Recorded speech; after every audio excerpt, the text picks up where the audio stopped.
దేశ రాజధాని ఢిల్లీలో జరుగుతున్న రైతుల గురించి ఒక నిమిషం మాట్లాడుకుందాం.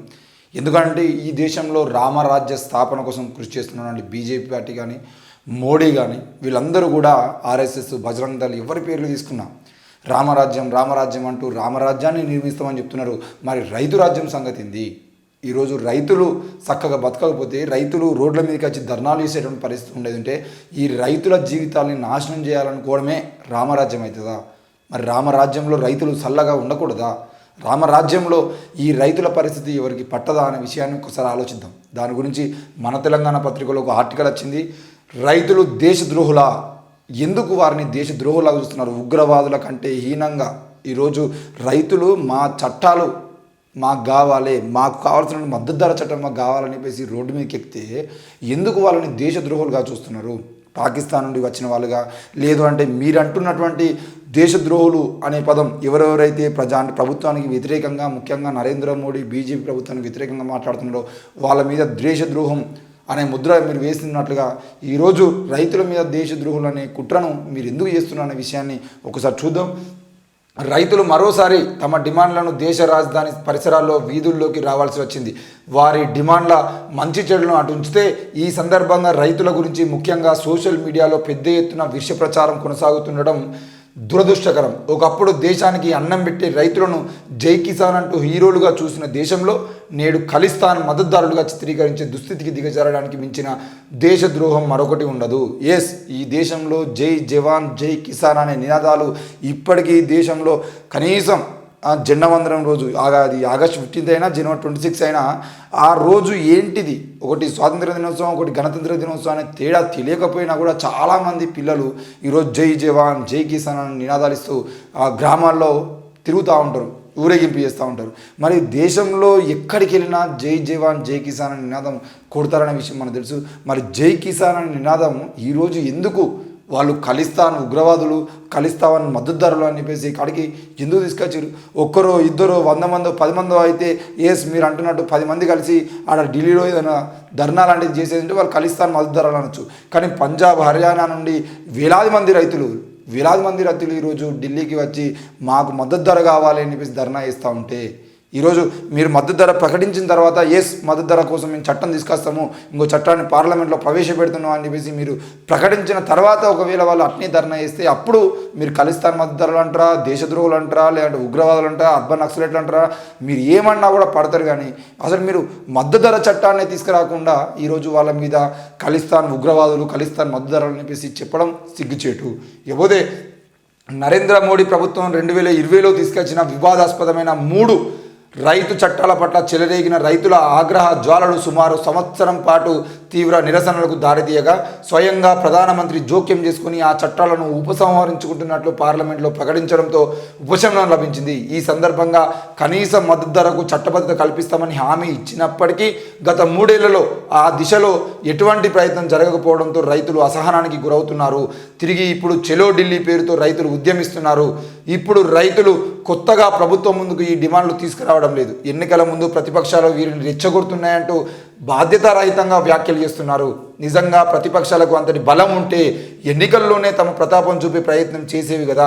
చివరికి కనీసం మద్దతు ధర గురించి కేంద్ర ప్రభుత్వం నియమించిన నిపుణుల కమిటీ సభ్యుడు ఒక టీవీ చర్చలో ఉద్యమిస్తున్న రైతులను దేశద్రోహులు అని పేర్కొంటున్నారంటే రైతు వ్యతిరేక వ్యక్తులు లేదా రైతుల సమస్యల పట్ల కనీస అవగాహన లేని వ్యక్తులు నేడు కీలక స్థలంలో ఉండటంతో పరిస్థితులను అర్థం చేసుకోలేకపోతున్నారని చెప్పేసి మనం చూస్తున్నాం. ఎస్, ఆనాడు నరేంద్ర మోడీయే రైతు చట్టాలను తీసుకొచ్చిండు. మరి అదే నరేంద్ర మోడీ మళ్ళీ తిరిగి ఆ రైతు చట్టాలను మేము ఉపసంహరించుకుంటున్నామని చెప్పేసి ప్రకటించాడు. ఆనాటి నుండే ఈ హర్యానా పంజాబ్ రైతులు ఎవరైతే రైతు నల్ల చట్టాలకు వ్యతిరేకంగా 3 చట్టాలు, 1 కాదు 2 కాదు 3 చట్టాలకు వ్యతిరేకంగా ఆనాడు పోరాటం చేసి దాదాపు 600-700 మంది అక్కడే చనిపోతే కనీసం శవాల్ని తిరిగి తీసుకెళ్లకుండా అక్కడే పూడ్చిపెట్టి వాళ్ళ బతుకుల్ని వాళ్ళ పోరాటంగానే మార్చుకున్నటువంటి పరిస్థితి మనం చూసినాం. మరి ఆనాడు 600-700 మంది రైతుల చావులకి నరేంద్ర మోడీ కారణం. ఎందుకు అనంటే ఆ ఉపసంహరణ అనేది వాళ్ళు ధర్నా చేస్తున్న సంవత్సర కాలం ముందే వాళ్ళు డిమాండ్ పెట్టగానే అది ఉద్యమం ఉధృతమవుతుంది అని చెప్పేసి మాట్లాడుకొని కనీసం దాని మీద ఒక చర్య చేసుకొని కనీసం అఖిలపక్ష కమిటీ సమావేశం ఏర్పాటు చేసుకొని వాళ్ళు వెనక్కి తీసుకునేది అంటే ఈరోజు దాదాపుగా 1000 మంది 800 మంది రైతులు ఆత్మహత్య అంటే అక్కడ అనారోగ్య పరిస్థితుల వల్ల చనిపోయే వాళ్ళు కాదు. ఈరోజు ఆ రైతుల మీదకి దాడులు చేసి బీజేపీ ఎమ్మెల్యేల కొడుకులు కార్లు వేసుకొని పోయి వాళ్ళ మీదకి దూసుకెళ్తే చనిపోయినటువంటి రైతులు కూడా ఉన్నారు. మరి వాళ్ళందరినీ మీరు దేశద్రోహులు అని చెప్పేసి ఈరోజు ఒక కమిటీ వేస్తున్నారంటే ఆ కమిటీకి సంబంధించినటువంటి సభ్యుడు నోరు తెరిచి మాట్లాడుతున్నారంటే అత్యంత జాగ్రత్తగా మాట్లాడాలి. కానీ ఇక్కడ వీళ్ళు వేసినటువంటి కమిటీ నాయకుడు మాత్రం కమిటీలో ఉన్నటువంటి సభ్యుడు మాత్రం ఒక మీడియా సమావేశంలో వాళ్ళు రైతులు కాదే వాళ్ళందరూ దేశద్రోహులు, వాళ్ళందరూ ఈరోజు భారతదేశాన్ని చెడ్డగా చూపించడం కోసం రోడ్ల మీదకి వచ్చిర్రు అని చెప్పేసి మాట్లాడడానికి ప్రయత్నం చేసిండు. మరి ఇలాంటి వ్యక్తుల్ని సభ్యులుగా పెట్టినటువంటి కమిటీ రైతులకు న్యాయం చేస్తుందా? అట్లాంటి వాళ్ళు రైతులకు న్యాయం చేయగలుగుతారా అనే విషయాన్ని కూడా ఈరోజు మేము ప్రశ్నిస్తూ ఉన్నాం. నరేంద్ర మోడీ ఆనాడు ఏ నల్ల చట్టాలు అయితే తీసుకొచ్చిండో ఆ నల్ల చట్టాలకు వ్యతిరేకంగా ఉద్యమం జరిగిన తర్వాత చట్టాలను వెనక్కి తీసుకున్నప్పుడు అది ప్రభుత్వ లోపం అవుతుంది, అది నరేంద్ర మోడీ లోపం అవుతుంది, అది బీజేపీ చేసిన తప్పిదం అవుతుంది. మరి వాళ్ళ తప్పిదానికి ఈరోజు రైతుల మీద కేసులు పెట్టిరు. ఆ కేసులను ఉపసంహరించుకోవాలి, ఆ చట్టాలను వెనక్కి తీసుకోవాలి. దాంతోపాటు మాకు కావాల్సిన కనీస మద్దతు ధర ఏదైతే ఉందో దాన్ని మీరు చేస్తామని హామీ ఇచ్చారు, అది చేయండి అని చెప్పేసి రోడ్డు మీదకి ఎక్కేది ఉంటే వీళ్ళను ఖలిస్తాన్ ఉగ్రవాదులు అని, ఖలిస్తాన్ మద్దతు ధరలు అని, లేదంటే వీళ్ళందరూ కూడా దేశద్రోహులు అని చెప్పేసి మాట్లాడడం ఎంతవరకు సమంజసం? ఈరోజు నరేంద్ర మోడీ రామరాజ్యం అని తీసుకొస్తున్నాడు. మరి ఆ రామరాజ్యంలో రైతులు ఏడవడమే రామరాజ్యమా? రైతుల మీదకి బుల్లెట్లను తీసుకోమంటే ఆ టియర్ గ్యాస్ను వదిలేయడమే రామరాజ్యమా? ఈరోజు అదే రైతుల మీదకి రబ్బరు బుల్లెట్లను పంపిస్తున్నటువంటి ఈ పోలీసులు, ఈ నరేంద్ర మోడీ బీజేపీ పాలనే రామరాజ్యమా? రామరాజ్యంలో రోడ్ల మీదకి ఎక్కి భిక్షాటన ఇవ్వాల్సినటువంటి పరిస్థితి ఎందుకు వస్తుంది? ఈ రామరాజ్యంలో రోడ్ల మీదకి ఎక్కి రైతులు అడుక్కోవాల్సిన పరిస్థితి ఎందుకు వస్తుంది? రైతులకు కనీసం ఈరోజు మద్దతు ధర ప్రకటించకుండా వాళ్ళని ఇబ్బంది పెట్టేటువంటి పరిస్థితి రామరాజ్యమా? ఈ విషయాలకు సమాధానం చెప్పాల్సిన బాధ్యత బీజేపీ నాయకుల మీద, ముఖ్యంగా నరేంద్ర మోడీ మీద, బీజేపీ అధిష్టానం మీద ఉంది.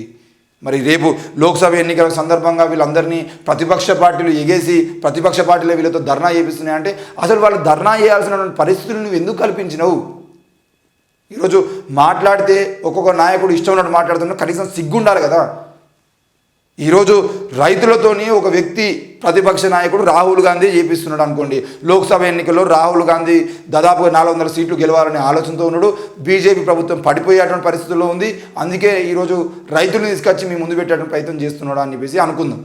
మరి ఈరోజు కాంగ్రెస్ పార్టీ నాయకులే రైతులని ఉసిగొల్పి వాళ్ళని ధర్నా చేపిస్తున్నారంటే అసలు రైతులకు ధర్నా చేసేటువంటి పరిస్థితిని మీరు ఎందుకు కల్పిస్తున్నారు?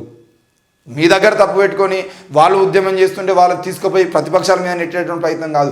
అసలు వాళ్ళకి ఈరోజు చట్టాలని వెనక్కి తీసుకున్నప్పుడే వాళ్ళ మీద కేసులు నమోదు చేసినటువంటి కేసులన్నింటినీ కొట్టివేస్తూ ఆ కనీస మద్దతు ధర ఏదైతే ఉందో దానికి సంబంధించిన కమిటీ రిపోర్ట్ తీసుకొని తప్పకుండా మేము మద్దతు ధర ప్రకటిస్తాము, దానికోసం చట్టం చేస్తున్నామని చెప్పేసి అంటే ఈరోజు కాంగ్రెస్ వాళ్ళు చెప్పినా, ఆమ్ ఆద్మీ పార్టీ చెప్పినా, మా కేసీఆర్ చంద్రశేఖర్ బాబు చెప్పినా, ఎవ్వరు చెప్పినా, తెలంగాణ ముఖ్యమంత్రి చెప్పినా, ఆంధ్రప్రదేశ్ ముఖ్యమంత్రి చెప్పినా ఇక్కడి నుండి ఎవ్వరు వచ్చేటోళ్ళు కాదు. రైతులు చట్టం చేసిన కదా భయ్ ఇంకా మళ్ళీ ఎందుకు అని చెప్పేసి రైతులే అంటారు.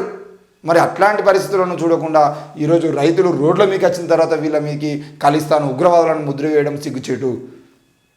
స్వాతంత్రం తర్వాత ప్రధాని పదవిలో ఉన్న వారిలో కేవలం 2 మాత్రమే నిజమైన రైతులు లేదా వారి ప్రతినిధులు ఉన్నారని చెప్పవచ్చు. వారిలో అగ్రనేత చరణ్ సింగ్, ఆయన ప్రధానిగా పార్లమెంట్ ముఖం చూడకుండానే రాజీనామా చేశారు.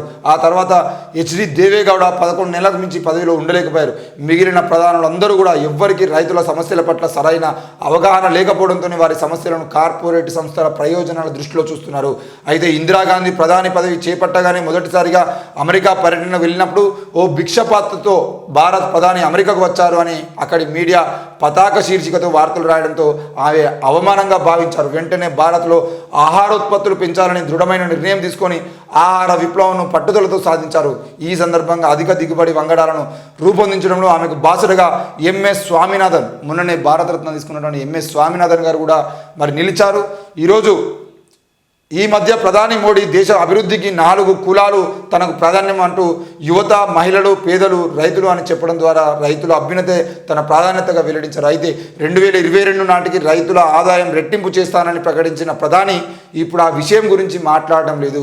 మరో వంక తన ప్రభుత్వం పట్ల రైతులు ఆగ్రహంతో ఉన్నారని గ్రహించి ఎన్నికల ముందు హడావిడిగా చరణ్ సింగ్ స్వామినాథన్లకు భారత్ రత్నాలను ప్రకటించారు. కానీ రైతుల సమస్యల గురించి పట్టించుకోవడం లేదు.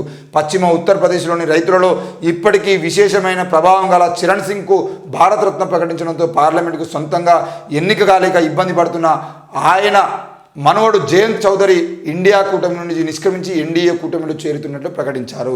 ఇది కుట్ర. ఈ విషయాన్ని చెప్పడం కోసమే మొదటగా ఈ విషయాన్ని తీసుకోవడం జరిగింది.